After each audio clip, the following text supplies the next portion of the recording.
Au cœur de la société. Au cœur de la société est une émission préparée en synergie par les radios Inzamba, Agateka Kawe, Radio RPA, Idjouya Wanyagihugu, ainsi que la radio-télévision Renaissance.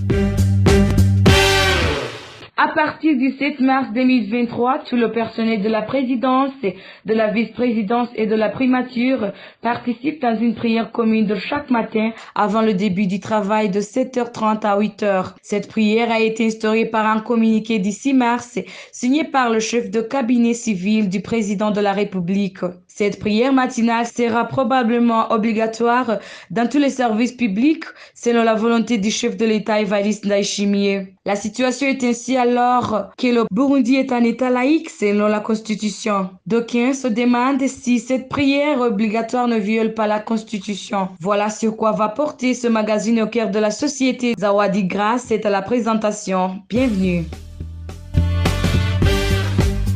Une prière matinale doit être instaurée dans tous les services de l'État. Le chef de l'État l'a annoncé au haut cadre qui était invité dans une croisade de prière organisée par les deux chambres du Parlement le 1er mars.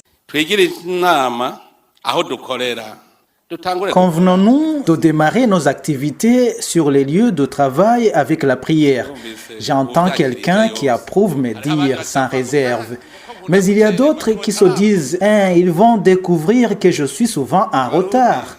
Les Burundais savent embellir des choses, même si ces choses-là ne sont pas bonnes en soi. Par exemple, il peut te dire « tu vois, ces histoires de prier collectivement le matin, alors que nos religions sont différentes, il te le dit avec beaucoup d'arguments embellissants pour que tu abandonnes, alors que c'est Satan qui est en train d'utiliser cette personne. Dites-moi, si à partir de 7h30, nous prenons 30 minutes de prière avant de commencer le travail, qu'est-ce qu'on va perdre? 30 minutes, c'est très bon, et nous démarrons nos activités avec un cœur paisible. Contraindre une personne à prier est anticonstitutionnel, selon l'ancien parlementaire Léonard Nyangoma. Chacun doit choisir ce qu'il croit et ce qu'il ne croit pas. Prier pour certains, ça peut les réconforter avant le travail, ça peut les aider à mieux organiser leurs services, mais les fonctionnaires, les travailleurs dans les différentes entreprises privées, ils appartiennent à plusieurs confessions religieuses. Or, on sait qu'il y en a des milliers au Burundi. Alors, tout ce monde-là, d'abord, où vont-ils prier? Puisqu'ils ne peuvent pas le faire dans les locaux de l'État. C'est interdit. L'État burundais étant un État laïque, ce n'est pas encore un État théocratique. Ou dans quel endroit vont-ils organiser ces prières? Et ceux qui ne croient pas, on va les forcer de prier. C'est-à-dire on va violer leur liberté de conscience qui est un droit reconnu par la Constitution de la République du Burundi. Alors, je dois dire vraiment que je n'ai pas été très surpris de cette sortie du président, de cette prise de parole. Je me souviendrai que un jour, c'était la fête du 1er mai, la fête de revendication des droits des travailleurs. On était rassemblés dans un stade et tout d'un coup, j'ai entendu l'animateur du jour demander à la population de se lever et de commencer la prière.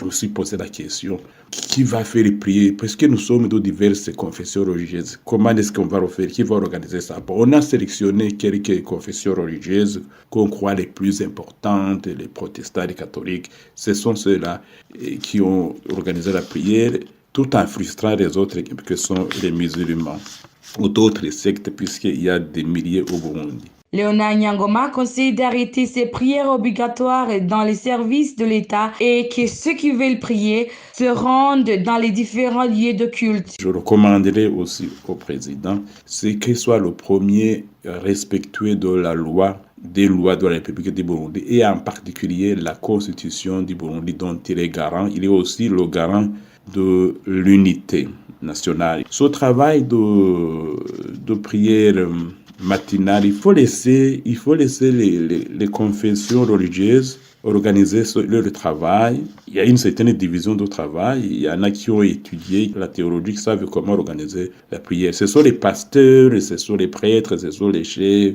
et d'autres.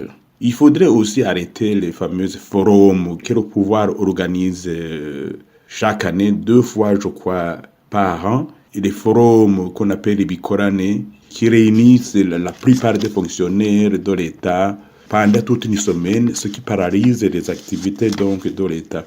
Normalement, ça, c'est aussi une violation donc, de la Constitution. Ce qu'on demande tout simplement, c'est respecter la liberté de conscience, traiter au même pied d'égalité les différentes confessions religieuses, c'est faire respecter la laïcité de l'État burundais pour l'intérêt de tout le monde, pour renforcer l'unité nationale dans notre pays. Léonard Nyangoma était au micro de nos confrères de la radio RPA. Le premier article de la Constitution stipule que le Burundi est une république indépendante, souveraine, laïque, démocratique, unitaire et respectant sa diversité ethnique et religieuse. D'après les chiffres du dernier recensement de 2008, 6% des Burundais pratiquent encore les religions indigènes ou ne croient pas du tout. Et c'est par ici que prend fin le mini-magazine au cœur de la société d'aujourd'hui. Zawadi Grace était à la présentation. Au revoir. C'était l'émission Au cœur de la société.